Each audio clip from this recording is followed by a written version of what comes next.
Welcome to the Grace and Grit podcast, made for women who want their healthiest years to be ahead of them, not behind them. Join your host, Courtney Townley, right now as she breaks down the fairy tale health story you have been chasing all of your life into sensible action steps and lasting change.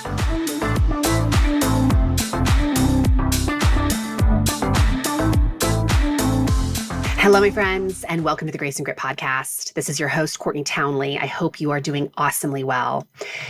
You know, I talk a lot on this show about the importance of rest and recovery, because rest and recovery is really such a vital ingredient to the health and well-being equation. And it's really difficult to do the work of moving your life to higher ground when you aren't rested and restored. And not only do I talk about these things, but I really work hard in my own life to walk the walk. Because the older I get, the more acutely aware I have become of the value of pausing and slowing down and recalibrating in order to be able to maintain pushing in my life and reaching new heights and creating new things. So in dedication to that knowing, I am extending myself the grace of pausing the production of new episodes on the Grace and Grit podcast until the fall. I can't believe it, but we have produced 330 episodes of content over the past several years. And to continue to produce the level of content that you, the listener, deserve, I'm taking a short break. And the beauty of this, aside from rejuvenating my own creative juices, is that it gives you the opportunity to revisit key concepts from the show. So we are launching a Grace and Grit Summer Replay series. And this series will introduce episodes that have previously been published as reminders that self-development is never a one and done job, but rather an ongoing practice. Today's episode launches us into this series with a very fitting subject: knowing when to push and knowing when to pause. I hope you enjoy it.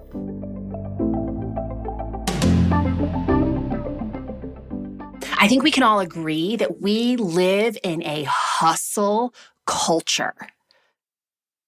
We wear busyness as a badge of honor.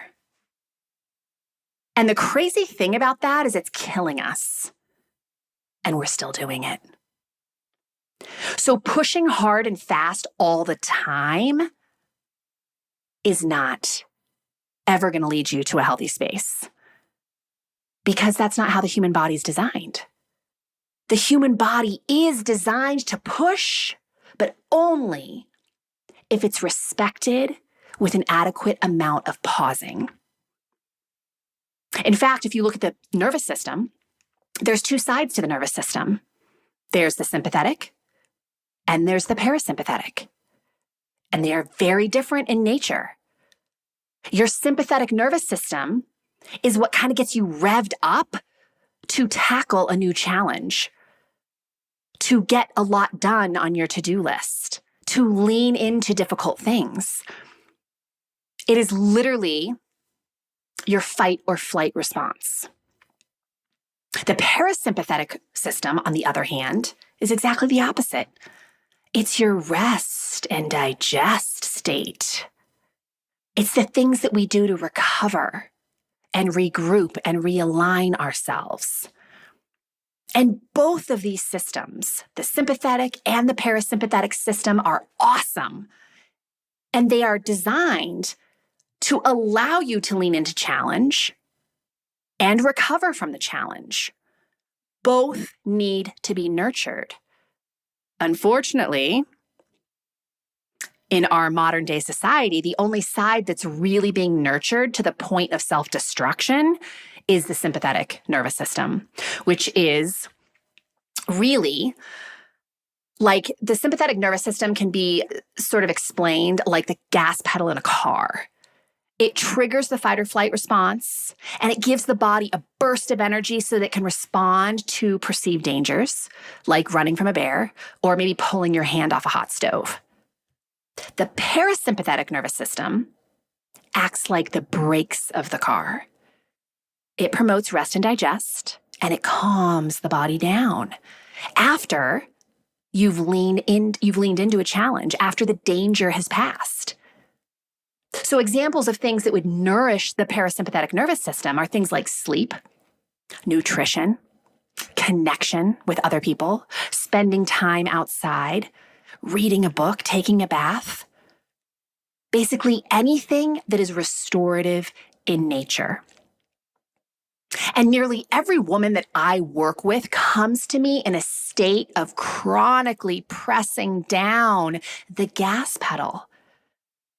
So they're in a state of chronically activating the sympathetic nervous system and rarely, if ever, using the brakes, which would be the rest and digest, the parasympathetic nervous system. In other words, women are pushing really hard, but rarely giving themselves adequate permission to pause. Now, you might remember in episode 186, which was the first episode in this month's theme, I talked about acclimating. And I've used this word a lot over the years that I've been a coach because I love the word acclimating. Acclimating is basically where you have pushed yourself to higher ground. You have leaned into growing your life in some way. You've applied a lot of effort. And then you kind of need some time to just hang out at that new elevation to get yourself grounded before pushing your life even higher. So acclimating, in my opinion, is extending yourself the grace of resting after you've made a push.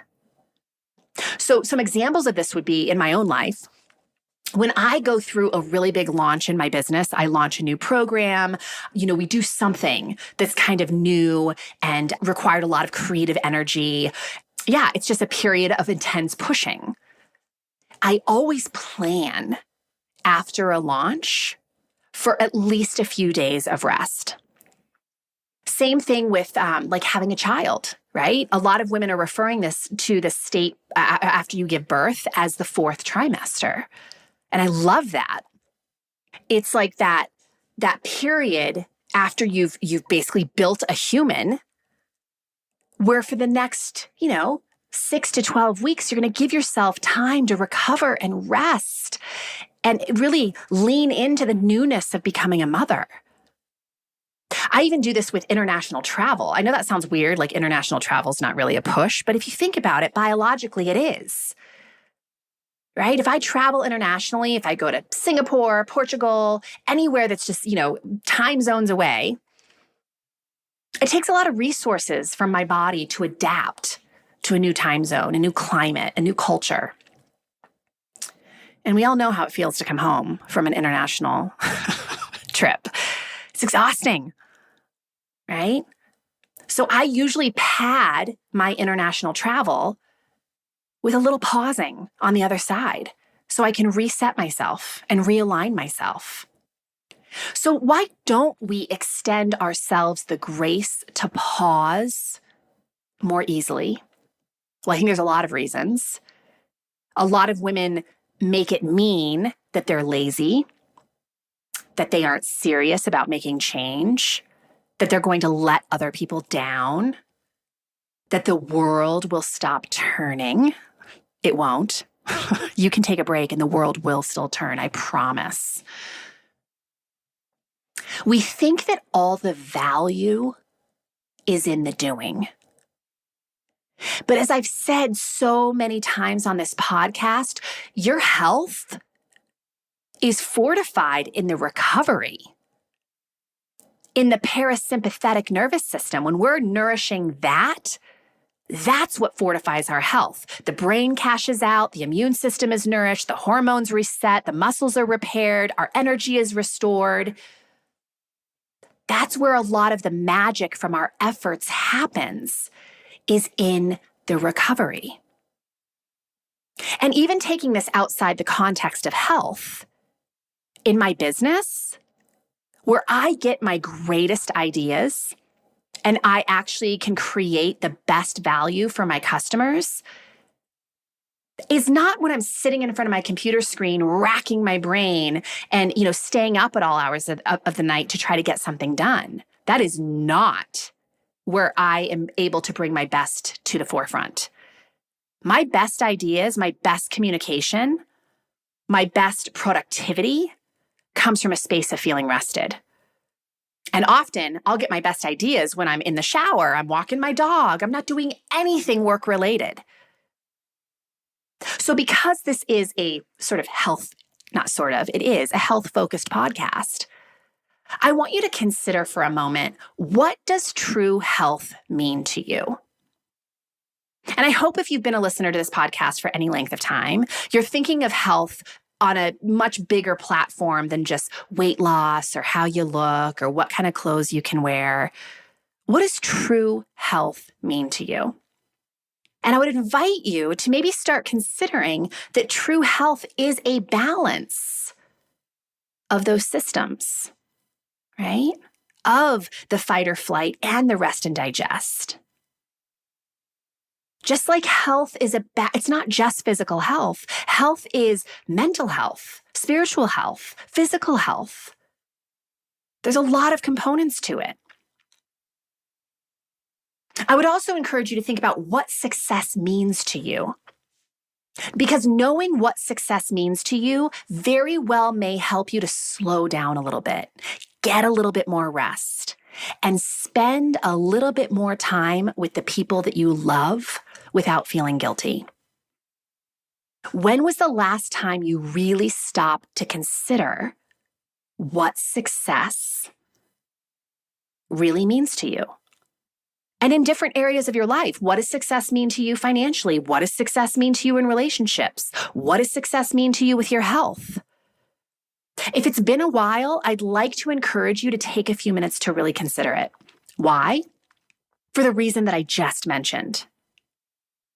Knowing what success means to you really will help you to grant yourself the permission to slow down and to get a little bit more rest and to spend a bit more time with the people that you truly love without the guilt. That has most definitely been the case for me because achieving success in one isolated area of my life is not, I realized upon closer inspection, is not how I define success. So here's what I mean by that. Making more money in my business by sacrificing time with my family is not my definition of success. Achieving my leanest physique by spending countless hours in the gym and having to be accountable to every single bite of food that goes in my mouth 365 days a year is not my definition of success. Living life so fast and furiously that I run myself into the ground and fail to really experience any of it is not my definition of success. Now, don't get me wrong. I love making money. I love feeling strong and vibrant. I love digging my heels in and accomplishing goals. But success, I have found by asking myself some very pointed questions, is more than those things. Success to me is making money and spending time with my family and friends. Success to me is taking excellent care of myself and having enough time and energy to say yes to adventures and other interests. Success to me is crushing my goals and not feeling exhausted and depleted on the other side of accomplishing them. So what I found for me and why I'm sharing this with you today is that success is a balance between the push and the pause. If I only push, if I only chase personal and professional goals without pausing, which means for me, it means spending time restoring, reflecting, adventuring, and loving hard on my people, I won't feel successful. That I know for sure. And I see this so much in my clients. A very large majority of my clientele is women who have achieved incredible success in areas of their life: career, family, hobbies and pursuits, and sacrifice their health along the way to achieving those things. So I'm sharing this with you today with the hopes that you will extend yourself more permission in the weeks and months, and certainly in the year ahead. 2020 is right around the corner, to rest and restore without the guilt. Because really, extending yourself the grace to pause is not self-indulgent. It is not selfish. It is not lazy.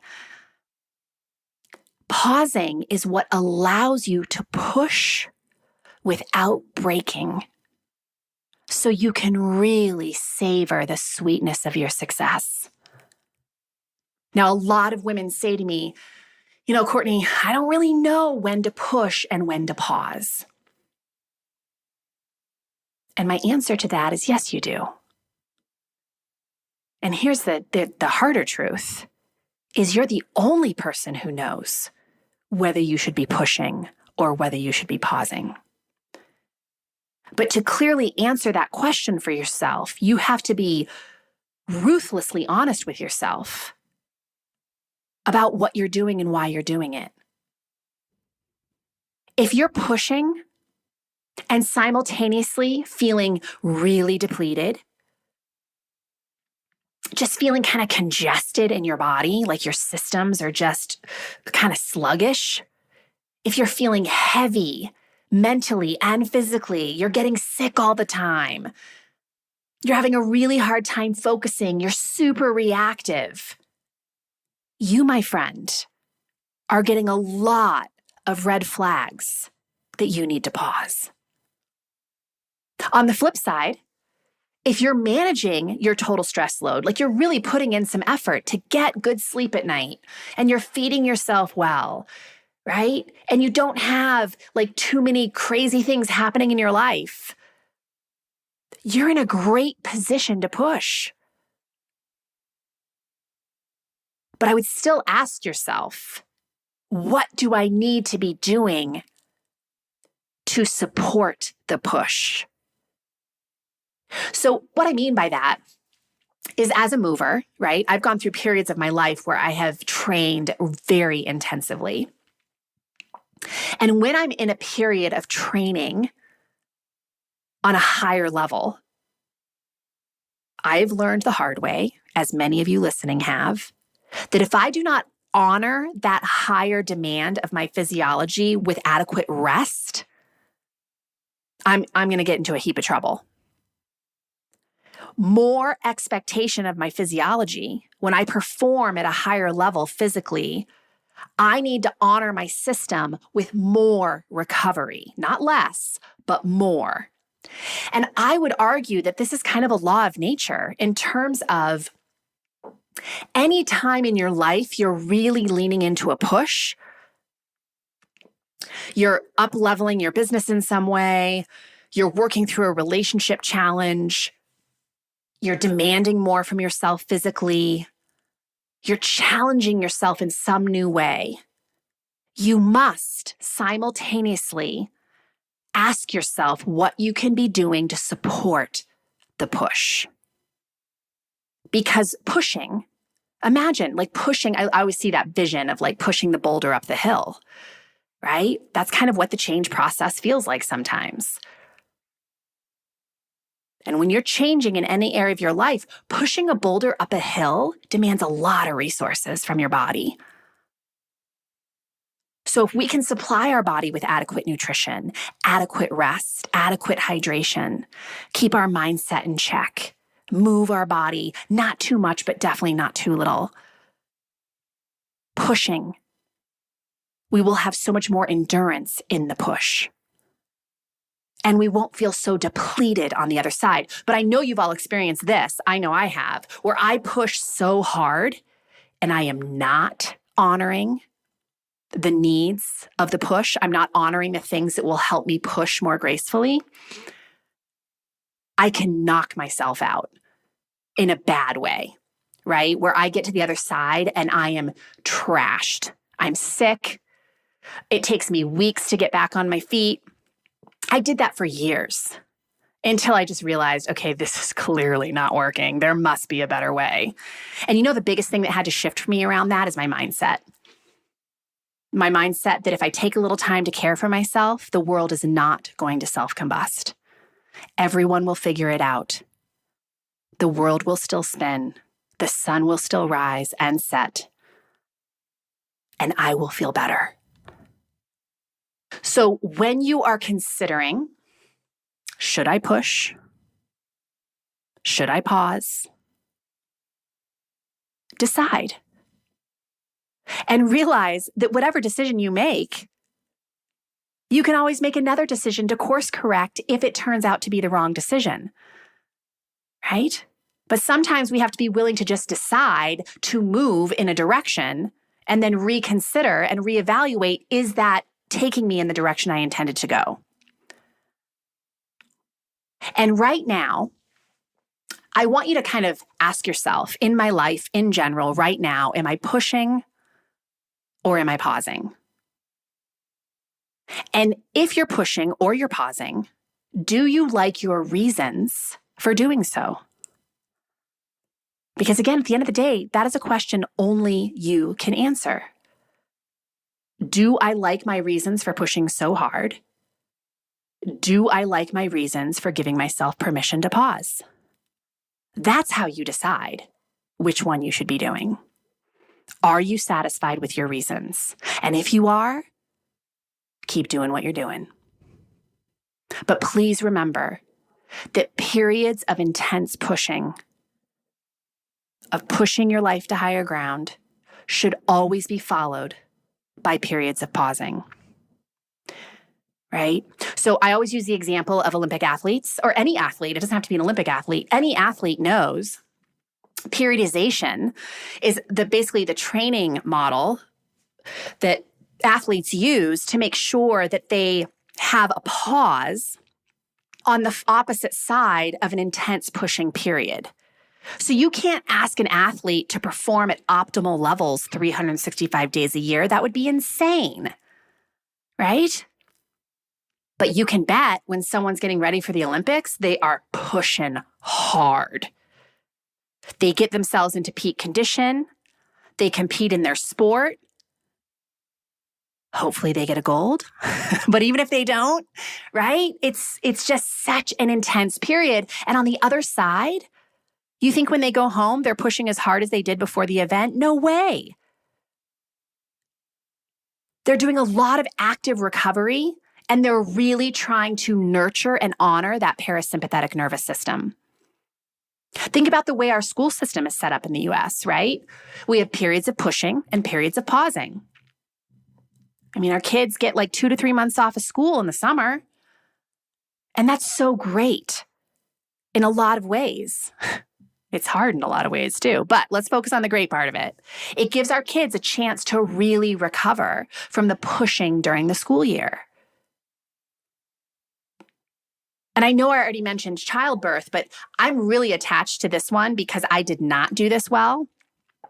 I had a child, right? Gave birth and immediately went back to training clients at 4 a.m., like within a couple weeks.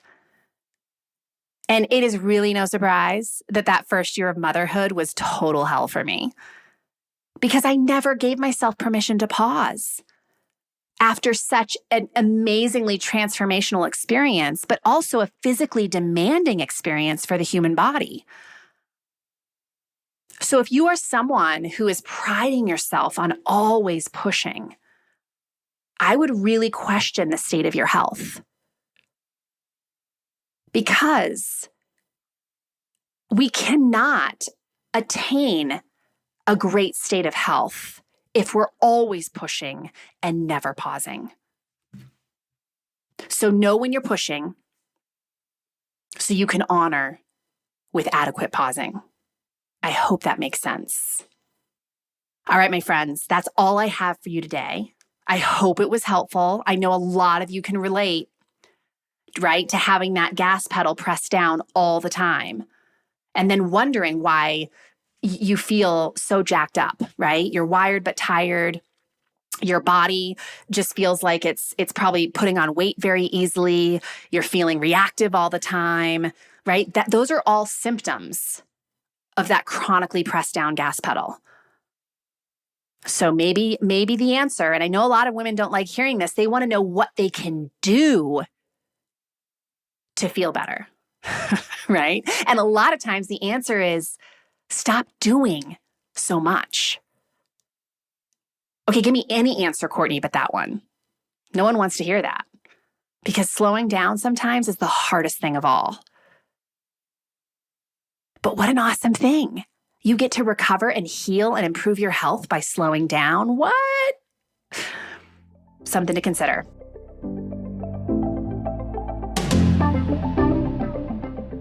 If you enjoy what you heard here today and you are a fan of the Grace and Grit podcast and you would like to see it stay in production, I would really appreciate it if you would head on over to iTunes and rate and review the show. It seems like such a simple thing, and I know for years I never rated or reviewed anything, but once I became a podcaster, I started to recognize my own consumer behavior, and I definitely look at reviews before I dedicate 30 minutes or an hour of my time to listening to something.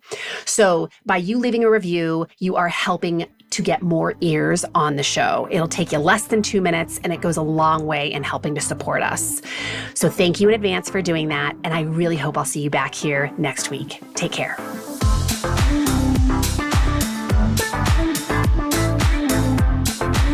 Thank you for listening to the Grace and Grit podcast. It is time to mend the fabric of the female health story.